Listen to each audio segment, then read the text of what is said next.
Okay, so today we are going deep, really deep, on this idea of love and relationships. And all from a Christian perspective, right? Right, we're using this February Bible reading and personal reflection plan.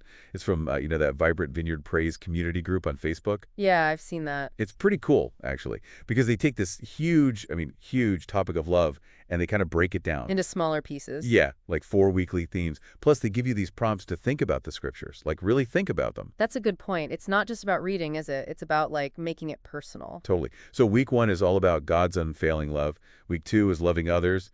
Then we've got fellowship and Christian community. And wrapping it all up with love in action. Exactly. So let's just jump right in. Week 1, God's unfailing love.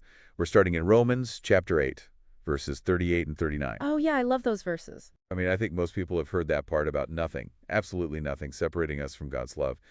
But have you ever really thought about the context? Like where Paul is when he writes this? I'm not sure I have. Well, he's talking about all this heavy stuff, suffering, hardship, even persecution. Oh, wow. So it's not like he's saying those things won't happen. No. But even when they do, God's love is still there. It's unchanging. That's totally different from thinking that God only loves us when we're being good. It really is. And, that reflection prompt for this week, it asks how knowing this unshakable love changes things for us, like how we face hard times and even our sense of worth. That's so deep. If we know we're loved no matter what, we don't have to base our value on how well we're doing or what's happening around us. Exactly. It totally frees you up. Okay, moving on. We've got Psalm 136, verse 26. Talks about God's love enduring forever. Right. We see that concept all over the Bible, but is there something special about how the Old Testament portrays God's enduring love? I think the Old Testament really lays the foundation for understanding who God is. It shows his character. You've got all these stories, right, of the Israelites messing up over and over again. Right. But God's love for them never changes. It's always there. And that helps us understand other things, too, like what grace really means and what it means for God to make a covenant with his people. It's like he's saying, I love you more than you can ever mess up. Exactly. Which actually brings us to 1 John chapter 4, verses 9 and 10. This is where John says that God's love is an initiative, not a response. Oh, yeah. And that really challenges the whole idea that we have to earn God's love, doesn't it? Like we have to be good enough. This verse flicks it all around. It's not I'll love you if, it's I love you therefore. Right. And that changes everything. The way we see God's grace, the way we're supposed to love other people. Which is perfect for week 2, loving others. Yes, week 2, we jump into the Gospel of John, chapter 13, verses 34 and 35. And Jesus lays down the law. He gives this new command to love each other the way he loved us. I mean, we've all heard this one, but it's kind of scary, isn't it? It's a high standard, for sure. We can't just be like, oh, I'm a nice person. No, Jesus' love was about sacrifice. He put others first. Right. He gave everything. So then, how are we supposed to live that out in our own lives? Like, how do we make that real in our families, our friendships, with all the messy stuff? That's a good question. And then 1 Peter 4.8 comes along and says that love covers a multitude of sins.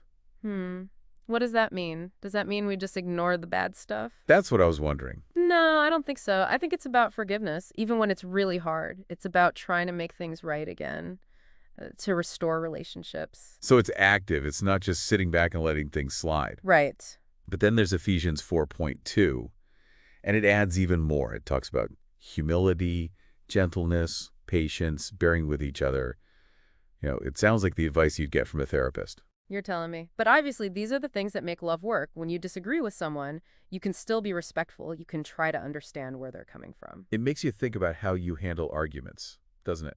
Like, do you really listen to the other person? Do you try to see things from their point of view? It's hard sometimes, but it makes such a difference. It does. All right, let's move on to week 3, fellowship and Christian community.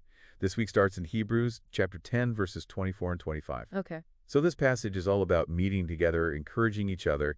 And for the early Christians, that was super important, right? They were facing persecution. Yeah, they needed each other for support, for safety even. But today, things are different, right? We're not exactly meeting in secret, hiding from the Romans. That's true. But we still need each other, maybe even more now. We have so much isolation and loneliness in the world. I see your point.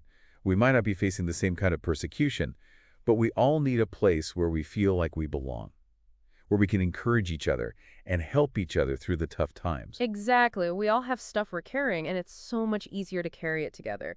Like that saying, joy shared is doubled, sorrow shared is halved. That's a good one. And speaking of encouraging each other, That's what 1 Thessalonians 5.1 is all about. Being intentional about building each other up. I love that. It's like make an effort to be kind, to say something encouraging. Think about a time when someone said something to you or did something for you that just lifted your spirits. That's the kind of thing this verse is talking about. And it goes both ways, right? How can we be that person for someone else? Maybe a quick text message or just listening without judgment. Or, even just helping someone with a practical need, like when they're overwhelmed with life. Which actually leads perfectly into Galatians 6.2, carrying each other's burdens. Ah, yes. This isn't just about giving advice, right? It's about actually being there for someone. It's about understanding what they're going through and offering real, tangible support. It's about saying, hey, we're in this together. I'm here for you. Which brings us to the final week, week 4, love in action. And this is where things get real. We start with Galatians 6.9-10. And it starts by acknowledging something, something we all feel sometimes. What's that? We get tired. We get tired of doing good. Oh, yeah. Burnout is real. It's like you're trying to do the right thing, but it's hard. It takes effort.